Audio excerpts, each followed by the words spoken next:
I swear to formally assume the national executive powers as acting president of Venezuela. The opposition leader in Venezuela declares President Nicolas Maduro illegitimate and takes the oath of office. But who is actually running the country? Hello, I'm Anand Naidu, and this is The Heat.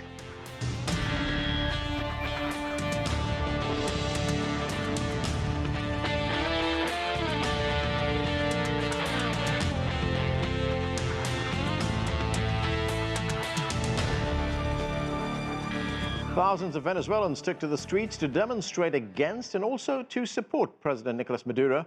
The opposition leader and head of the National Assembly, Juan Guaido, declared himself acting president and will call for new elections. Many countries, including the United States, were quick in recognizing him as the new leader of the country. Well, for more now, we turn to CGTN's Stephen Gibbs. He's in Caracas. And Stephen, a dramatic day in Caracas, people on the streets clashing with police. What initially prompted those demonstrations? Well, this has been building really for a few weeks. This has been a very dramatic few weeks in Venezuela. What happened is that on January the 10th, President Maduro was inaugurated for a further 6-year term. Now, at that point, many countries in this region, the United States and many in South America, declared his rule illegitimate. They say that the elections that were held last year were rigged, and therefore, when he begins a new 6-year term, that rule is not legitimate. Now, at the same time, the National Assembly here, the elected parliament, which actually President Maduro ignores, has a new president, Juan Guaido, and he has sort of reinvigorated the opposition. He called for this mass demonstration against the government today, the 23rd of January, and hundreds of thousands of people came out because the big background to all of this is a country in massive economic recession. Many people struggling to find food. 3 million people, according to the United Nations, have left this country in recent years. So all those factors combined to really put a great deal of support behind the opposition, a great deal of pressure on Maduro, also a great deal of pressure on this young new leader of the National Assembly.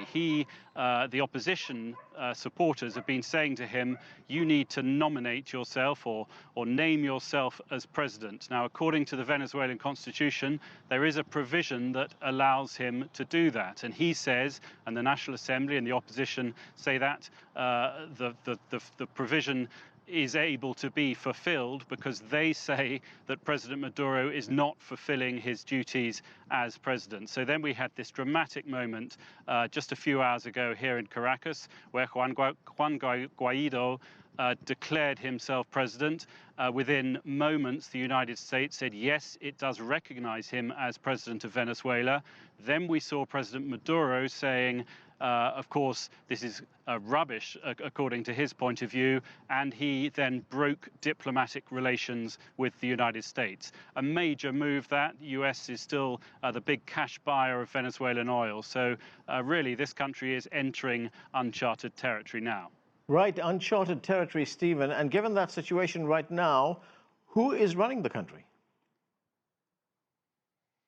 Well, to all extents and purposes, of course, President Maduro is running the country. He is in the presidential palace. He has control of the economy. He has control, crucially, of the army. But there's no question the pressure is on him now.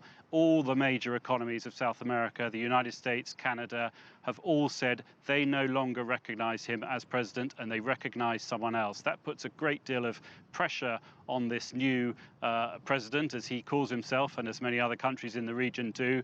We'll have to see how it all pans out. But in terms of the management of the country, yes, absolutely still remains in President Maduro's hands, but the pressure's on him.